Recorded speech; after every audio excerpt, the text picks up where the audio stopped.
6 months before Hayek received the Nobel Prize, the Institute for Humane Studies decided to help regenerate Austrian economics.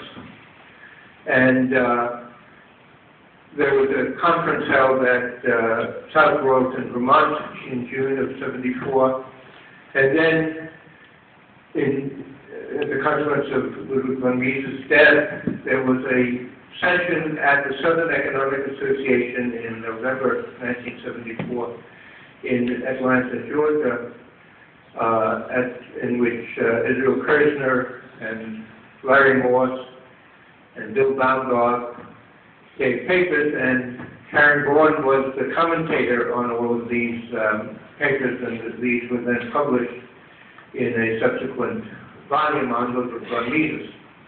But as part of IHS's outreach, it decided to sponsor a lunch at the Southern following the session. So the session ended roughly at noon, and all the people that were there were invited to come to the lunch.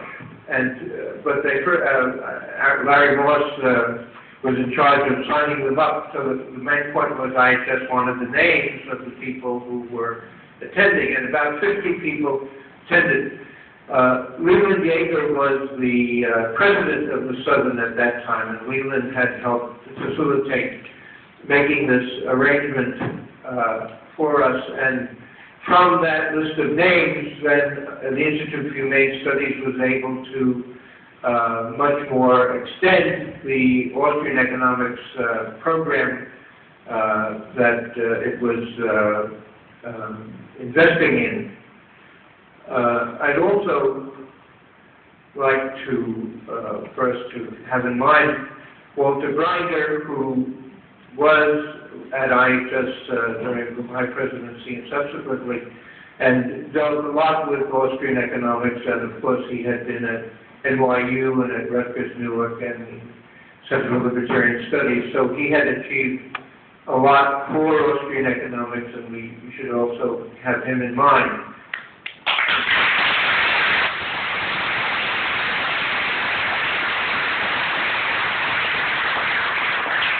Now, I want to congratulate the people who put together the readings. They're very, very good, very nice selection. And one in particular I want to note, the one on Charles Unway and French classical liberalism, because if you look at Hayek's Counter-Revolution of Science, which is a very important contribution, and especially dealing with the what occurred in the early 19th century with the emergence of Henri de Saint-Simon and Auguste Comte, and their influence not only in Europe but in England and America. For instance, John Stuart Mill and Herbert Spencer were very influenced by these writers. But here was Saint-Simon was kind of whirling fireworks going through the intellectual circles in Paris at that time, and part of that involved a close association with the classical liberals. John Stuart Mill was there, in fact, at a time when Saint-Simon visited Jean-Baptiste Say's home. So Say and Descartes de Tracy and their followers were very influential at the moment in these people's thinking, but then the thinking just went off into space.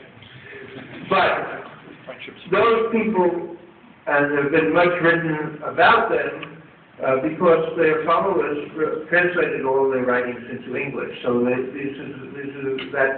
their work is very well known. What's not known is the connection and the influence of the liberals, and then the critique of the liberals, because that's in French, and people interested in it aren't that facile in the French language to see the importance of these critics, originally somehow mentors to Saint-Simon and Auguste Comte, and then critics of them and what that represents for the classical liberal movement. So we have to first of all, focus more on the counter-revolution of science and what Hayek is trying to do, and then hopefully do more follow-up in these influences that they had.